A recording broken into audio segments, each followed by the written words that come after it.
Најпрво тврдеше дека протоколот нема да одговара за ништо. Па се примисли. Премиерот ќе отпушти од работа дел од неговите соработници по неколкуте скандали од разговорите со руските комичари наваму, соопшти владата пред неколку часа. Не се наведуваат причините што го натерале Заев да направи анализа на професионалноста и ефикасноста на дел од луѓето кои работат во секторот комуникација и протокол. Но во владиното соопштение се нагласува, оти врз основа на истата, на некои ќе им се заблагодари за соработката.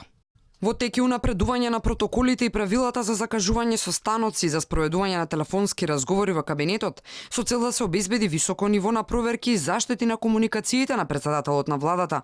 Како дел од мерките за безбедност и внимателност во дигиталните и телефонските комуникации во рамки на кабинетот на премиерот, променети се дел од техничките уреди, вклучително и мобилните телефони и броевите на мобилните телефони на премиерот и на дел од неговите соработници. Само пред неколку дена, откако излезе скандалот со руските пранкери, Заев на пресконференција беше дециден дека никој од протоколот за комуникации не е одговорен, што една цела година тој бил измамен од комичарите, без никогаш да не се посомнева, а и никој од неговиот кабинет да не разбере. Зошто мислите дека е направена таква штета, за да може да има потреба некој да понесе одговорност? Значи, штетата е во чувството дека е снимен премиерот на Република Северна Македонија. И тоа е чувството. Јас ги повтарам ставовите, кои што се наши официјални ставови.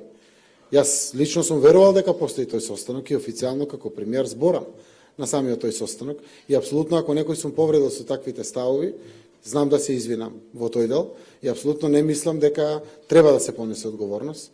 Што го предумисли Заев останува енигма. Во соопштението само се вели оти промените следат откако владата одлучно најавила спротивставување и справување со дезинформации и со напади врз демократијата во земјата. Во меѓувреме, кабинетот на премиерот подготвувал и така наречен план за одлучна акција против ширење дезинформации, чија прва верзија наскоро ќе била представена пред јавноста.